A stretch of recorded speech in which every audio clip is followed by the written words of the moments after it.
ஆண்டவராகிய இயேசு கிறிஸ்துவின் நாமம் மகிமைப்படுவதாக. அவர் மூலமாய் பிதாவாகிய தேவனை நான் ஸ்தோத்தரிக்கிறேன். மீகா 6வது அதிகாரம் 8வது வசனத்தை நாம் குறித்து தியானிக்கும் பொழுது, மனுஷனே, நன்மை இன்னதென்று அவர் உனக்கு அறிவித்திருக்கிறார். நியாயம் செய்து இரக்கத்தை சிநேகித்து உன் தேவனுக்கு முன்பாக மனத்தாழ்மையாய் நடப்பதை அல்லாமல் வேற என்னத்தை கர்த்தர் உன்னிடத்தில் கேட்கிறார் என்று மீகா தீர்க்கதரிசிக்கு ஆண்டவர் அவனுக்கு வெளிப்படுத்தி காண்பித்திருக்கிறார். இன்றைய தினத்துல நம்முடைய கடைசி காலங்களில் இருக்கிற ஜனங்கள், வாழ்ந்து கொண்டிருக்கிற ஜனங்களை நம்ம பார்க்கும் பொழுது, எங்க பார்த்தாலும் நியாயம் கிடைப்பதற்கு பதிலாக அநியாயம் கிடைக்கிறது. யாராவது நமக்கு இறங்குவார்கள் என்று நினைக்கும் பொழுது எங்கேயுமே என்ன பண்றதில்லை, யாருமே இரக்கம் காண்பிப்பதில்லை. ஆனா கிறிஸ்தவர்களாகிய நாம், இதை கேட்டுக்கொண்டிருக்கிற நாம், இன்றைக்கு நாம ஒரு முடிவு எடுக்க வேண்டும். என்ன முடிவு என்றால், மற்றவர்களுக்கு நியாயம் செய்கிற ஒரு உண்மை உள்ளவர்களாய் நம்ம காணப்பட வேண்டும். மற்றவர்களுக்கு முன்பாக எல்லா சூழ்நிலையிலும் மனத்தாழ்மையாய் நடந்து கொள்கிறவர்களாய் காணப்பட வேண்டும். எல்லா சூழ்நிலையிலும் மற்றவர்களுக்கு இரக்கம் செய்கிறவர்களாய் நம்ம காணப்பட வேண்டும். அப்படி செய்யும் பொழுது ஆண்டவர் நம்ம கிட்ட எதிர்பார்க்கிற ஒரு உயர்ந்த பலியை நம்ம அவருக்கு தருகிறவர்களா இருக்கோம். ஏன்னா முன்னாடி வசனத்தை நம்ம பார்க்கும் பொழுது, அவர் ஆட்டுக்கடாக்களின் இரத்தத்தையோ இல்ல ஆறுகளின் பேரிலோ எதிலின் பேரிலும் கர்த்தர் பிரியமா இருக்கவில்லை என்று வசனம் சொல்கிறார். ஆண்டவர் விரும்புகிற ஒரே 3 காரியம் இந்த வசனத்துல நம்ம பார்க்கும் பொழுது, நியாயம் செய்வது, இரக்கத்தை சிநேகித்த மற்றவர்களுக்கு இரக்கம் செய்வது, அவருக்கு முன்பாக மனத்தாழ்மையாய் நடப்பது. இந்த 3 காரியங்களே ஆண்டவருக்கு முன்பாக நம்ம நடப்பிக்கிறவர்களாய் காணப்பட வேண்டும். எல்லா சூழ்நிலையிலும் மற்றவர்கள் கண்களுக்கு முன்பாக, கர்த்தருடைய கண்களுக்கு முன்பாக நம்ம நீதியாய், நியாயமாய், உண்மையாய் செயல்பட வேண்டும்.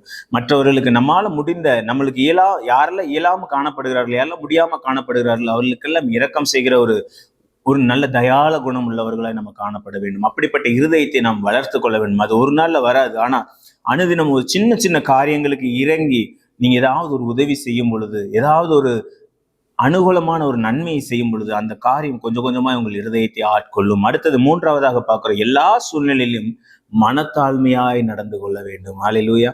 மனத்தாழ்மையை நடந்து கொள்வது என்றால், எல்லா இடத்துலையும் நம்ம எவ்வளோ பெரிய உயர்வு வந்தாலும், எவ்வளோ பெரிய மேன்மை வந்தாலும் சரி, ஏசப்பா எல்லாம் நீங்க கொடுத்தது என்று அவரை முன்னிறுத்தி விட்டாலே போதும். அதுவே ஒரு மிகப்பெரிய ஒரு தாழ்மைக்குரிய அடையாளமா இருக்கிறது. எந்த சூழ்நிலையும் ஆமா நான் தான் செஞ்சேன், நான் தான் இது பண்ணுன்றது மனுஷனுக்குள்ள இருக்கிற ஜென்ம சுபாவத்தினால் அது வெளிவந்துடும். ஆனா அதை செய்யாமல் எல்லா சூழ்நிலையும் மனத்தாழ்மையை ஆண்டவருக்கு முன்பாக நடந்து கொள்வதே ஆண்டவர் பிரியப்படுகிறார். அதனால அவரை முன்னிறுத்தி இப்படிப்பட்ட காரியங்கள் நம்ம செயல்படும் பொழுது, அப்படிப்பட்ட நன்மைகள் நம்ம தெரிவிக்கும் பொழுது, நமக்குள்ள பெருமை வராம நம்மை நாம் காத்து கொள்ளலாம்.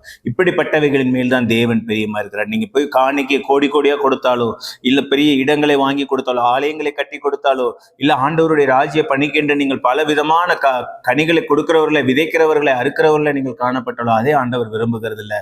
மாறாக ஆண்டவர் விரும்புகிற இந்த 3 காரியத்தை உங்களுடைய வாழ்க்கையில செயல்படுத்திக்கொள்ள இருப்பீர்களே, ஆனால் ஆண்டவர் உங்கள் மேல் பிரியமாக இருப்பார். ஹல்லேலூயா. கண்களை மூடி ஜெபிக்கலாம்.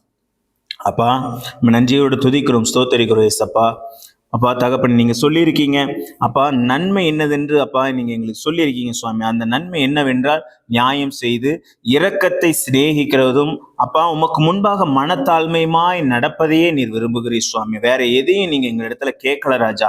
அதை நாங்கள் எப்பொழுது எங்கள் இருதயத்துல வைத்துக்கொண்டு தைத்து கொண்டு அப்பா உமக்கு பிரியமாய் நாங்கள் எப்பொழுதும் மற்றவர்களுக்கு முன்பாக நியாயம் செய்கிறவர்களை, மற்றவர்களுக்கு நியாயக்கேடில்லாமல் நடந்து கொள்கிறவர்களை, மற்றவர்களை சிநேகிக்கிறவர்களாய், அநேகருக்கு இரக்கம் காண்பிக்கிறவர்களாய் அப்பா உமக்கு முன்பாக எல்லா சூழ்நிலையும் உம்மை முன்னிறுத்தி அப்பா நீர் வாய்க்க செய்தீர், நீர் செய்தீர் என்று சொல்லி மனத்தாழ்மையை நடந்து கொள்கிறவர்களா எங்கள் இருதயத்தை மாற்றுங்க. எங்களை தரை மட்டும் தாழ்த்தி அர்ப்பணிக்கிறோம் சுவாமி. இப்படிப்பட்ட காரியங்கள் மேல் என் தேவனாய் கர்த்தர் பிரியமா இருக்கிறீர் சுவாமி. நீ பலியையோ காணிக்கையோ அப்பா எந்த ஒரு காரியத்தை நீர் விரும்புகிற தேவன் அல்ல. மாறாக அப்பா நீர் விரும்புகிற இந்த 3 காரியத்தை எங்களுடைய வாழ்க்கையில இன்றிலிருந்து நாங்கள் அப்பா நிறைவேற்ற நாங்கள் தீர்மானிக்கிறோம் சுவாமி. தீர்மானித்து ஒவ்வொரு பிள்ளைகளையும் கர்த்தர் ஆசீர்வதிங்க.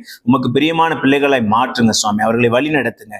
ஒரு சூழ்நிலையில் நீங்க கலங்கி தவிக்க விடாமல் கர்த்தர் பத்திரமாய் பாதுகாத்துக் கொள்ளுங்க. மீட்பர் இரட்சகருமாக இயேசு கிறிஸ்துவின் மூலம் ஜெபிக்கிறோம் நல்ல பிதாவே. ஆமென், ஆமென். God bless you. God bless you.